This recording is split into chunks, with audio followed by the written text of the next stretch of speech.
All right, so Paul Pelosi, the husband of the House Speaker Nancy Pelosi and one of the most successful and prolific insider traders in the entire United States, has officially been sentenced for a DUI charge that he got back in May of this year. So, here from the AP, they say that Paul Pelosi gets 5 days in jail and 3 years of probation in DUI. So even this 5 days in jail is, in and of itself pretty tiny, considering that the guy got a DUI and he was involved in a car accident. But even this 5 days is misleading because he is not actually going to be serving out those 5 days. So let's get into some of the details here. They say the husband of U.S. House Speaker Nancy Pelosi pleaded guilty on Tuesday to misdemeanor driving under the influence charges relating to a May crash in California's wine country and was sentenced to 5 days in jail and 3 years of probation. And they say that Paul Pelosi already served 2 days in jail and received conduct credit for the other 2 days, whatever the fuck that means, Napa County Superior Court Judge Joseph Solga said. And Paul Pelosi will work 8 hours in the court's work program in lieu of the remaining day, Solga said during Paul Pelosi's sentencing, which he did not attend. So in other words, he's not really going to be spending even those 5 days in jail, which are, again, pretty small considering the charge that he got. But they continue saying that as part of his probation, Paul Pelosi will also be required to attend a 3-month drinking driver class and install an ignition interlock device where the driver has to provide a breath sample before the engine will start, and he will also have to pay nearly $7,000 in fines, the judge said. So yeah, I'm sure this guy is going to be struggling to come up with that $7,000, probably made more than that on his latest insider trading that he was doing, but $7,000 in fine and basically just going to a class for a couple of months. But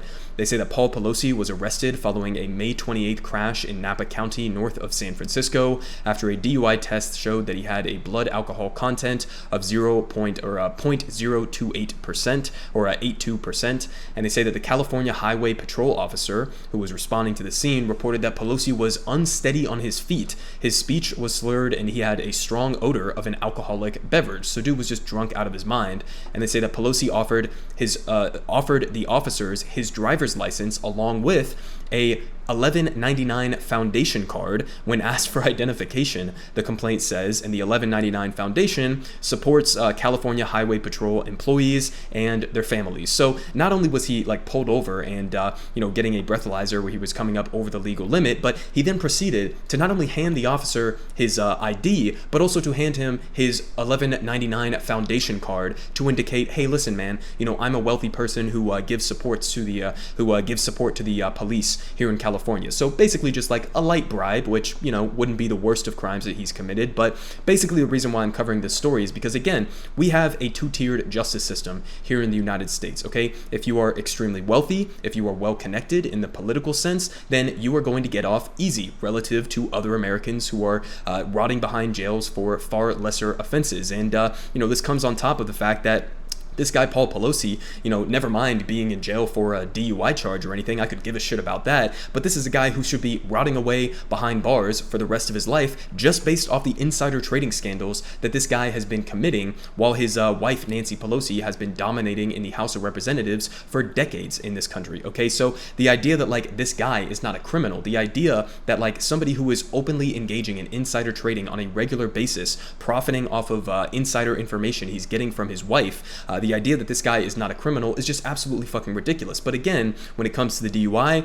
because of our two-tier justice system, he's going to get off easy on that. And when it comes to the insider trading, we don't even get as much as an investigation into this. And we have Nancy Pelosi coming out and giving that statement as she did that, this is a free market. And so members of Congress should be able to engage legally in stock trades, even as they are getting bribes from the same corporations that they are themselves investing in, and then turning around and passing legislation based on what is best for the same corporations that they have financial ties with, and again are being bribed by with political contributions. So it's just a completely fucked up and ridiculous system. But just to give you a perspective in terms of our two-tier justice system and recent examples that we've seen of this. So this was another story that I didn't get to cover on this channel, but we had a cop who basically got into an accident while he was absolutely blasted out of his mind, drunk on alcohol. And not only was he not prosecuted for having a DUI, but they didn't even even breathalyze this guy, okay? The officers who were responding to the scene where, by the way, he fractured a toddler's skull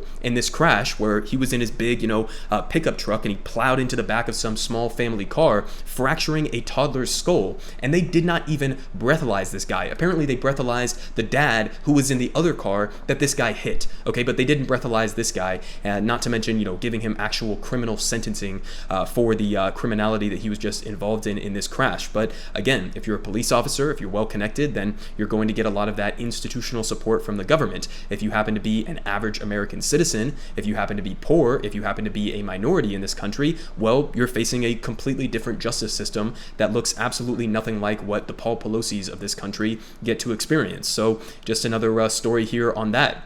From yahoonews.com. They say Mississippi court upholds life sentence for a black man arrested for marijuana possession. Okay, so this guy was arrested with nearly 44 grams of cannabis, okay, that were seized from his apartment. Okay, I don't know how much you guys know about weed. I happen to be a regular weed user, an advocate myself, but 44 grams of weed, pretty much, not a lot of weed. You could say that that's a lot for somebody to have for personal consumption, but that's an amount of weed that can fit in about a bag that's that big. Okay, so this man, all right, a black man in America, gets sentenced to life in prison because of this, associated with like other previous charges that he had, okay, life in prison for a marijuana possession of a small bag of weed. Now you have Nancy Pelosi's husband, this guy, Paul Pelosi, gets off with pretty much 0 days in jail, if, I guess unless you're counting the 2 days that he happened to spend there, gets off with a couple days in jail and 3 years of light probation for a DUI charge where he was endangering the lives of other people, unlike this other Mississippi man who was just,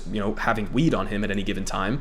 This guy gets 5 days in jail, if you want to count the bullshit justifications they're giving to allow him not to serve that, and 3 years of light probation. Okay, you have this motherfucker going around engaging in rampant insider trading, no accountability whatsoever. You have police officers who are driving drunk and fracturing toddlers' skulls, and no accountability whatsoever. So I mean, again, this is just a perfect example of the two-tiered justice system that we have here in the United States. If you happen to be poor, if you happen to be a minority in this country, you are looking at an entirely different set of rules and laws that are in place than what the wealthy face. I mean, you see this exactly with, Donald Trump facing all of these different various investigations that he's been facing recently. The one up in Manhattan about him lying about his tax returns and, dodging taxes, lying about the valuations of his properties. The other investigations regarding the January 6th committee, etc. The FBI raid. And how do conservatives respond to that? Well, they say, oh, this is a, breach of trust. This is the FBI engaging in, political persecution and, unfair police actions,